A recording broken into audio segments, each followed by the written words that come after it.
your view on this? And if ever you win, what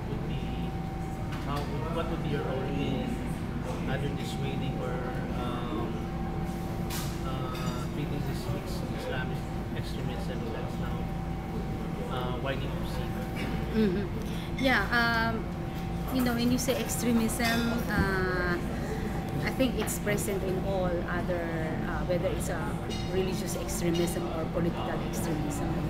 So I would say, on the first hand, it's not only limited to Muslims. No, you can find extremists anywhere. No, of course, LP is very strong on the rule of law. That nobody should be above the law, that you really have to, those who commit crimes and others, you should have to, you really have to make them pay the price. No? But then on the one hand, also, you also have to look at the situation that breeds this kind of quote-unquote extremism. And I would say, the very poor areas of Mindanao are very good fertile grounds for this. When people experience and see how the neglect that they experience, and they see that government is not really looking after the rights, to the point na tinatapakan na nila yung karapatan, because as we know, it's not corruption, it's not the disease that kills, but most often it's the kawalan ng serbisyo. So it's corruption that kills, ano.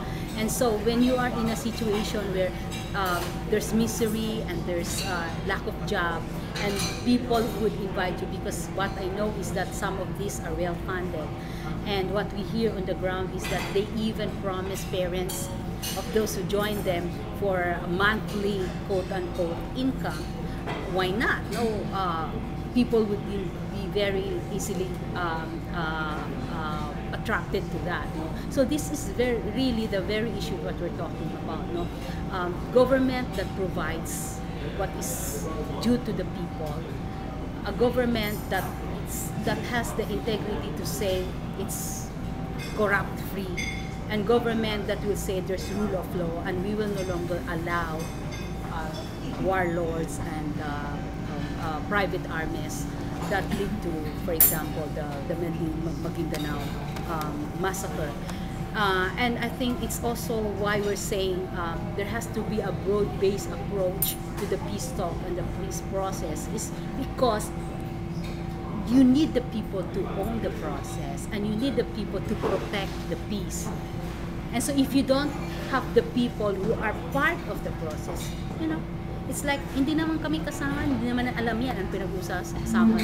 What peace dividend, what peace gains here are we talking about? So if you make it broad-based, as I've said, it's not only addressing the arms group, but anything that will threaten the peace and security of the very people who benefit from that is, I think, for me, the best way to go. No. Second is you have the Human Security Act.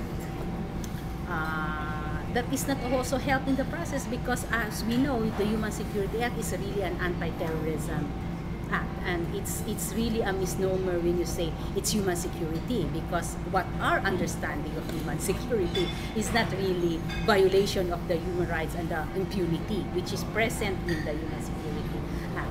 So what is for me, it's very important, is to provide the environment, both legislative environment, executive environment, justice, no, that will really make people feel that their rights are being respected, and they have rights within the law, and they cannot get away with any violations that they have. And at the same time, the government is really concerned about their own overall human development, which is totally absent in that part of the country. So what you're saying, it's known for that, but there are all the other parts of the country where NPAs are present that are also perceived to be, you know, very insecure place. So although what we see is that more prominent yung situations in Mindanao, but because it's in the backdrop of this massive poverty. So as I've said, what's very important for me, the next administration would be to pursue and ensure human security environment, but that includes the economic aspect of the talk. And for me, that's the way. would this include also federalism? Would Yeah. you advocate that as well? When I said, for me, anything that will arrive at the best option, for me that even includes exploring other ways of governance arrangement. And if federalism, out of a consensus, no, out of a broad-based process, would come out at the best option, then why not? No, I'm for a constitutional change, but after that, but only if that constitutional change would mean better option for our people. For us non-Muslims, can you describe for us what Islam is and the role of women in Islam? Yeah. Islam, the term Islam is the root word is salam, which is peace. So if the root word is peace, then you would say that the religion itself is really for peace.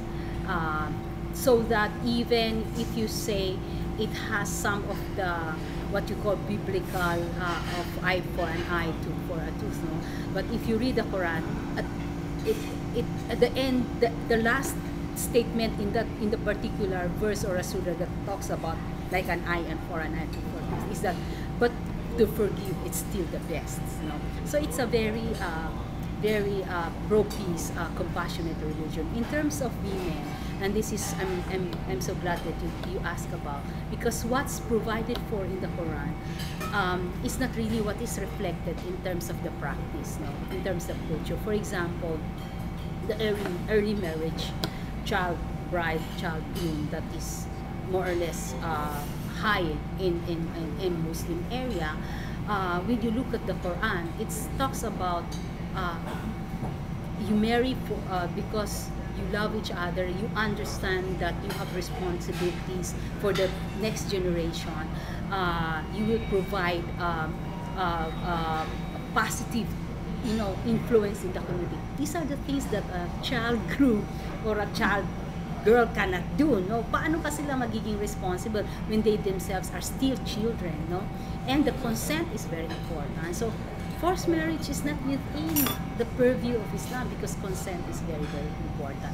That's one. Second, it talks about women as human beings are God's vicegerent on earth. And it does not only say men. It talks about women. So when you are a vicegerent, it talks about leadership as part of vicegerency, taking care of the environment, and most importantly, the first verse of the Quran talks about searching for knowledge. When the first verse or the first word commandment that came from God is that read.